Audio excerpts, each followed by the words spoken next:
હતા અને મોરારી બાપુની કથામાં ગયા હતા। પછી અમે લોકો બધાય 12 જણા અમે પહેલગામ ગયા હતા। પછી અમે ત્યાં જતા હતા એટલે અમારું મન નહોતું, અમે ઉતરી ગયા બધાય।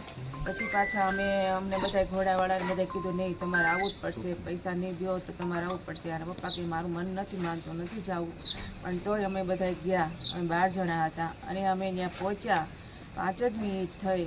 આ લોકો મને કોઈની ઉપર વિશ્વાસ નથી, જે જમ્મુ કાશ્મીરમાં ખચ્ચરવાળા છે એની પર વિશ્વાસ નથી આવતો। મને થોડુંક ડાઉટ જેવું લાગે છે।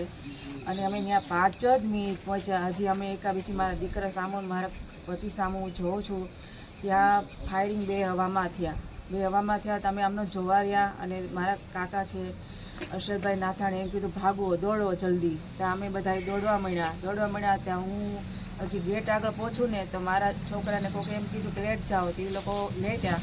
ત્યાં તો હું પાછું જોઉં તો મારા છોકરાની સામે ગોળી વાગી ગયેલી જોયું મેં। ત્યાં હું એને લેવા ગઈ ને તો એને લોહી લુહાણ મેં જોયો છે અને મારા પતિને માથામાં મારી દીધી, ગોળી વાગી ગઈ છે।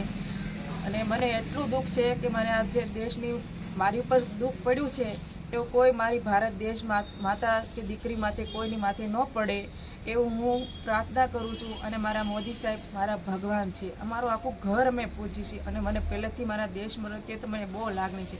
અને જે આપણે ભારત દેશે સેનાએ આપણે જે અમારો સાથ સહકાર આપ્યો છે, અમને અહીંયા પહોંચાડ્યા છે, એની તો હું ખૂબ ખૂબ જિંદગીભર હું રાખીશ। પણ જે અત્યારે આ હુમલો થયો છે એને મને ખૂબ શાંતિ મળી છે। અને હું તો કહું એનું આખું નામ નિશાન મિટાઈ ગયો। મોદી સાહેબને એવી પ્રાર્થના કરું અને મારી જે ભારત સેના જે રક્ષણ કરે છે એને માટે મને ખૂબ ખૂબ ગર્વ છે। અને મોદી સાહેબને હું ખૂબ આભારી માનું છું। ભારત માતા કી જય।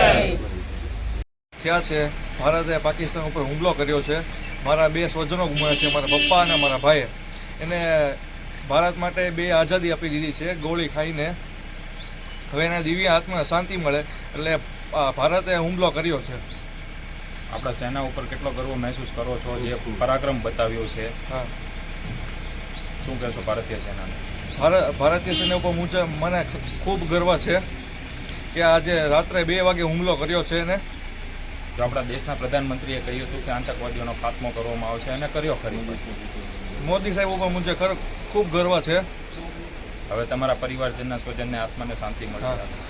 મારા પપ્પાને મારા ભાઈને દિવ્ય આત્માને હવે શાંતિ મળે એવો મને ખૂબ ગર્વ થયો છે આજે।